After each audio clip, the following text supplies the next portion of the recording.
Guys, আজকে আমরা মজার কিছু ইংরেজি শিখব। প্রতিদিন দেশে কেউ না কেউ ভাইরাল হচ্ছে, কারো না কারো ভিডিও লিক হচ্ছে, কেউ কেউ ধরা খাচ্ছে, কেউ কেউ আবার ধরা খাওয়ার পরে নিজের দ্বিতীয় স্ত্রী হিসেবে চালিয়ে দিচ্ছে অথবা এআই ভিডিও বলে চালিয়ে দিচ্ছে। তো এই সমস্ত কথাগুলোকে ইংরেজিতে কিভাবে বলতে হয় সেই জিনিসটা মূলত আজকে আমরা শিখবো। তো চলো শুরু করি। দেখো, আমার এখানে ইংরেজিগুলো দেওয়া আছে, বাট এগুলোকে বাক্যে কিভাবে ব্যবহার করতে হয় সেটা তোমাদের শিখতে হবে। কিছু কিছু ক্ষেত্রে তোমাদের সমস্যা হতে পারে, যেমন ভিডিও ভাইরাল হওয়া, লিক হওয়া, তারপর হচ্ছে দ্বিতীয় স্ত্রী হিসেবে চালিয়ে দেওয়া, সত্যতা যাচাই করা, এগুলোকে বাক্যে কিভাবে ব্যবহার করতে হয় সেই জিনিসটা তোমাদের শিখতে হবে। ওকে, তো প্রথমে আমরা এক এক করে দেখি। কারো দুর্বলতার সুযোগ নেওয়া, এটার ইংরেজি হচ্ছে take advantage of someone's weakness বা ভালনারেবিলিটি তুমি বলতে পারো। ঠিক আছে, ধরুন আমি বললাম প্রভাবশালী লোকটা মেয়েটার দুর্বলতার সুযোগ নিল। এটার ইংরেজি কি হবে? The influential person took advantage of the girl's weakness. হ্যাঁ, প্রভাবশালী লোকটা মেয়েটার দুর্বলতার সুযোগ নিল। ঠিক আছে কিনা? এইভাবে ব্যবহার করতে হবে। সো আমি এখানে ব্যবহার করেছি বাক্যে টুক। সো টেন্স অনুযায়ী তুমি হচ্ছে ভার্ব চেঞ্জ করে দিবা, টেক, টুক, টেকেন। ঠিক আছে কিনা? ওকে, আচ্ছা, ভিডিও লিক হওয়া, এটা হচ্ছে দ্য ভিডিও গট লিকড, মানে ভিডিওটা লিক হয়ে গিয়েছিল। এখন লিক করা ইংরেজি কি হবে? লিক করা ইংরেজি হচ্ছে এই যে লিক। ঠিক আছে, লিক করা। আমি বললাম ড্রাইভার ভিডিওটা লিক করে দিল, তাহলে কি হবে? The driver leaked the video. কি হবে? Leaked the video. ঠিক আছে, লিক মানে লিক করে দেওয়া। আচ্ছা, এরপর হচ্ছে ভাইরাল হওয়া, এটার ইংরেজি কি? ভাইরাল হওয়া, এটার ইংরেজি কি? আমি বললাম যে ভিডিওটা, এই যে লিকড ভিডিওটা ভাইরাল হয়ে গেল, লিকড ভিডিওটা, তখন আমার এখানে বলতে হবে লিকড ভিডিও। হ্যাঁ, দ্য লিকড ভিডিওটা, এই যে লিকড হচ্ছে এখানে অ্যাডজেক্টিভ হয়ে গিয়েছে, ভিডিওটা হচ্ছে এখানে তোমার হচ্ছে নাউন। ওকে, তাহলে the leaked video went viral, viral হয়ে গিয়েছিল, went viral। went কেন বললাম? গো ভার্বের 2 নং ফর্ম হচ্ছে went। আমি যেহেতু পাস্ট ইনডিফিনাইট টেন্সে বাক্যটা বলেছি, তাহলে আমাকে went ইউজ করতে হবে। So go, went, gone। আমি বললাম ভিডিওটা ভাইরাল হয়েছে, তাহলে এটার ইংরেজি কি হবে? the video has gone viral। ঠিক আছে, ওকে। আচ্ছা, ধরা খাওয়া ইংরেজি কি? get caught অথবা get busted। ঠিক আছে কিনা? আমি বললাম সে পরীক্ষায় নকল করতে গিয়ে ধরা খালো। হ্যাঁ, he got caught cheating in the exam. Cheating কেন ইউজ করলাম? বাংলায় আমরা নকল বলি, বাট ইংলিশে হচ্ছে এটাকে চিটিং বলে। Okay, so he got caught cheating in the exam, পরীক্ষা নকল করতে গিয়ে সে ধরা খেলো। আচ্ছা, দ্বিতীয় স্ত্রী হিসেবে চালিয়ে দেওয়া, এটার ইংরেজি কি? দেখো, pass someone off as one's second wife. দেখো, এখানে যাকে স্ত্রী হিসেবে চালিয়ে দেওয়া হচ্ছে তার নামটা এখানে বসবে, তার অথবা তার পরিবর্তে যে প্রোনাউন সেটা বসবে। আর এখানে যার স্ত্রী হিসেবে চালিয়ে দেওয়া হচ্ছে তার হচ্ছে বা পরিবর্তে প্রোনাউন বসবে বা হচ্ছে তার নামটা এখানে বসবে। ঠিক আছে কিনা? পজিটিভ প্রোনাউনটা বসবে অবশ্যই।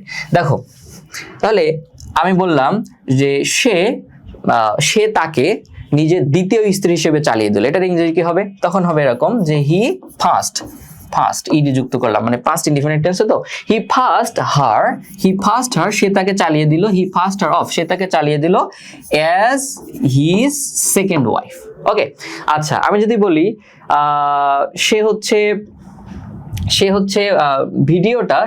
ভিডিওটা এআই বলে চালিয়ে দিল, তখন ইংরেজি কি হবে? সেম জিনিস। তখন আমাকে বলতে হবে he passed the video of as AI generated. ঠিক আছে, এআই জেনারেটেড লিখবার একবার। দেখো, হি পাসড, আমাদের এগুলো ইউজ করতে হয় মাঝে মধ্যে। হি পাসড দ্য ভিডিও, সে ভিডিওটা চালিয়ে দিল অ্যাজ এআই জেনারেটেড। হ্যাঁ, জেনারেটেড, এখানে একটা ইডি যুক্ত হবে, এআই জেনারেটেড। ওকে, আচ্ছা, এরপর দেখো ধামাচাপা দেওয়া, কভার আপ, ধামাচাপা দেওয়া। নর্মালি হচ্ছে আমাদের দেশে যখন প্রভাবশালী কোনো ব্যক্তি বা ক্ষমতাসীন কোনো ব্যক্তি হচ্ছে কিছু করে, তখন ঘটনাটাকে তারা ধামাচাপা দেওয়ার চেষ্টা করে। সো এটাকে ইংরেজি কি হবে? আমি বললাম সে ঘটনাটি ধামাচাপা দেওয়ার চেষ্টা করলো, এটার ইংরেজি কি হবে? He tried to cover up the incident. ঠিক আছে, সে ঘটনাটি ধামাচাপা দেওয়ার চেষ্টা করলো। আচ্ছা, এরপরে নিজের ভুল স্বীকার করা, own up to। হ্যাঁ, ওনটা এখানে ভার্ব, যেমন আমি বললাম হি owned up to his mistake, সে নিজের ভুল স্বীকার করলো। ঠিক আছে কিনা? আচ্ছা, এরপর হচ্ছে অভিযোগ অস্বীকার করা, deny the allegation অথবা accusation।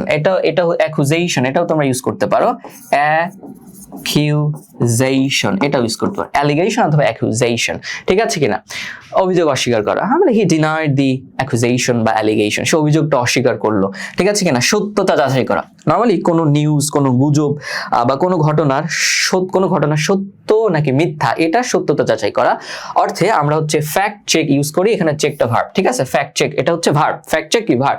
আমি বললাম ওই যে রিউমার স্ক্যানার তারা হচ্ছে কি ফ্যাক্ট চেক করে, সত্যতা যাচাই করে। তাই আমি বললাম রিউমার স্ক্যানার ফ্যাক্ট চেকড। হ্যাঁ, ফ্যাক্ট ভার্বটা এভাবে হবে ফ্যাক্ট চেক, ফ্যাক্ট চেকড, ঠিক আছে? এটা হচ্ছে সি, ভালো করে লিখি, ফ্যাক্ট চেকড দি হচ্ছে নিউজ, বললাম নিউজ, নিউজ। হ্যাঁ, রিউমার স্ক্যানার লিখলাম না, rumour scanner fact checked the news, সংবাদটার সত্যতা যাচাই করলো। ওকে, আচ্ছা এরপরে কি? এরপরে হচ্ছে তোমার কারো বিরুদ্ধে অভিযোগ করা। হ্যাঁ, অ্যাকিউজ সামওয়ান, যার বিরুদ্ধে অভিযোগ করা হচ্ছে তার নামটা এখানে বসবে, আর যে বিষয়ে অভিযোগ করা হচ্ছে স্টেটস মানে সামথিং ডিকশনারিতে। So accuse someone of something মানে হচ্ছে কাউকে কোনো কিছুর জন্য অভিযোগ করা। যেমন আমি বললাম হি অ্যাকিউজড মি, সে আমাকে অভিযোগ করলো অফ হ্যারাসমেন্ট, সে আমার বিরুদ্ধে হ্যারাসমেন্টের অভিযোগ করলো বা থেফট চুরির অভিযোগ করলো, ঠিক আছে কিনা? এরকম তুমি ইউজ করতে পারো, অভিযুক্ত হওয়া, ঠিক আছে কিনা? বি অ্যাকিউজড অফ সামথিং, কোনো কিছুর জন্য অভিযুক্ত হওয়া। তো বি বলতে এখানে অ্যাম, ইজ আর, অজ আর বসবে আর কি, মানে এটা প্যাসিভে হচ্ছে প্যাসিভে, ঠিক আছে কিনা? সো অ্যাম, ইজ আর, অজ আর। যেন আমি বললাম he is accused of stealing money, সে মানে হচ্ছে সে টাকা চুরিতে অভিযুক্ত, ঠিক আছে কিনা? বা তার বিরুদ্ধে টাকা চুরির অভিযোগ করা হয়েছে, এরকম। আচ্ছা এরপরে হচ্ছে দাবানলের মতো ছড়িয়ে পড়ে, এটা তো খুবই সহজ, স্প্রেড লাইক ওয়াইল্ডফায়ার। আমি বললাম দ্য নিউজ স্প্রেড লাইক ওয়াইল্ডফায়ার। হ্যাঁ, সংবাদটা হচ্ছে দাবানলের মতো ছড়িয়ে পড়লো। তো মোটামুটি হচ্ছে এগুলো আমরা শিখলাম। এখন এখানে আরো কিছু বোনাস হচ্ছে তোমাদের বাক্য রয়েছে, এগুলো তোমরা একটু দেখো, নিজেরা পড়ে নিও, আমি এগুলো দেখাচ্ছি না, বাক্য তৈরি করে দেওয়া আছে। সো এক্সপোজ মানে ফাঁস করে দেওয়া, হ্যাঁ। আর হচ্ছে তোমার মেক অ্যান অ্যালিগেশন মানে অভিযোগ আনা, ঠিক আছে কিনা? ফেস ব্যাকল্যাশ এটা হচ্ছে সমালোচনার মুখে পড়া। তারপর হচ্ছে উইথড্র আ কমপ্লেইন্ট, অভিযোগ প্রত্যাহার করে নেওয়া। তারপর হচ্ছে সেট সামওয়ান আপ মানে ষড়যন্ত্র করে ফাঁসানো, হি সেট মি আপ, সে আমাকে ষড়যন্ত্র করে ফাঁসিয়ে দিয়েছিল, ঠিক আছে কিনা? তো মোটামুটি আমরা হচ্ছে ইংরেজিগুলো শিখলাম, তোমরা অবশ্যই এগুলো দ্বারা বাক্য তৈরি করা শিখবা, আর বাক্য তৈরি করে কমেন্ট বক্সে অবশ্যই জানাবা। সো আজকে পর্যন্তই, নেক্সট কোনো ভিডিওতে দেখা হবে। আল্লাহ হাফেজ, টেক কেয়ার, বাই বাই, আসসালামু আলাইকুম।